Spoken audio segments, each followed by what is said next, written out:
Buenas tardes, amigas y amigos. Bienvenidos a Etimolomagia, espacio semanal donde hablamos brevemente cada domingo acerca del origen de palabras y expresiones procedentes del latín y del griego. Hoy comentaremos 3 verbos de nuestra rica lengua castellana, estrechamente relacionados entre sí, todos ellos por aplicarse a la alimentación o el proceso digestivo de animales herbívoros como vacas u ovejas. Se trata de pacer, apacentar y rumiar. Comenzando por el verbo pacer, digamos que si consultamos el diccionario de la Real Academia, nos encontramos como primer sentido un significado intransitivo y aplicado al ganado, como hemos dicho, el de comer hierba en los campos, prados, montes o dehesas, siendo pues sinónimo de pastar o ramonear. Recordemos que el curioso verbo ramonear está relacionado con ramón, no el nombre, sino aquella rama tierna o ramojo utilizado para alimento. Un ejemplo de este verbo lo veríamos en una oración como las ovejas salen a pacer al prado cada mañana. Por otro lado, diremos que pacer se conjuga en español como el verbo agradecer, por ejemplo. La primera persona del presente de indicativo sería pues yo pazco. En cuanto a su origen o etimología, diremos que vendría directamente del verbo deponente latino pasci, que ya significaba entonces pacer o alimentarse. Comentaremos en segundo lugar el verbo apacentar. En el diccionario de la Real Academia encontramos como un primer significado el transitivo dar pasto a los ganados, siendo sinónimo más bien de pastorear.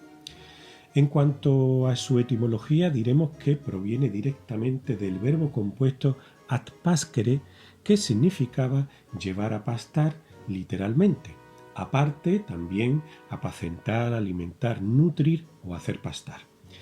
Y es que tal verbo atpascere se hallaba formado con el prefijo at, que ya sabéis que indica dirección a o hacia, así como con la raíz del verbo pascere, que ya de por sí significaba hacer pastar o alimentar. Uno y otro verbo del latín, tanto pasci, de donde pacer, como pascere o atpascere, de donde apacentar, entroncan a su vez con una primitiva raíz indoeuropea, pa, que indicaba la idea de proteger o nutrir. Por otro lado, ambos están estrechamente relacionados, lógicamente, con un término como pastor del latín, que dio pastor en español y es quien llevaba a pacer el ganado. También con el neutro plural pascua, con el que se refería a los pastos. Por otra parte, asimismo aparece su raíz en el término pabulum, que en latín significaba también pasto o alimento. De este término pabulum tenemos en español pábulo, usado sobre todo de manera metafórica en expresiones como, por ejemplo, no demos pábulo a los rumores, en el sentido de no alimentar o apoyar la maledicencia. Como conclusión, remarquemos que la principal diferencia entre pacer y apacentar radica en quién realiza la acción y el papel que desempeña en el proceso de alimentación del ganado. Pacer, ya hemos dicho que es la acción del ganado. Se refiere a los animales comiendo hierba u otro pasto en el campo. Es un verbo principalmente intransitivo. Las ovejas pacen, como hemos dicho anteriormente. En tanto que apacentar es la acción del pastor. Significa llevar al ganado a pacer, dándole pasto, cuidándolo y vigilándolo.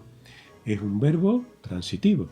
Y así tenemos, por ejemplo, el pastor apacienta a las ovejas.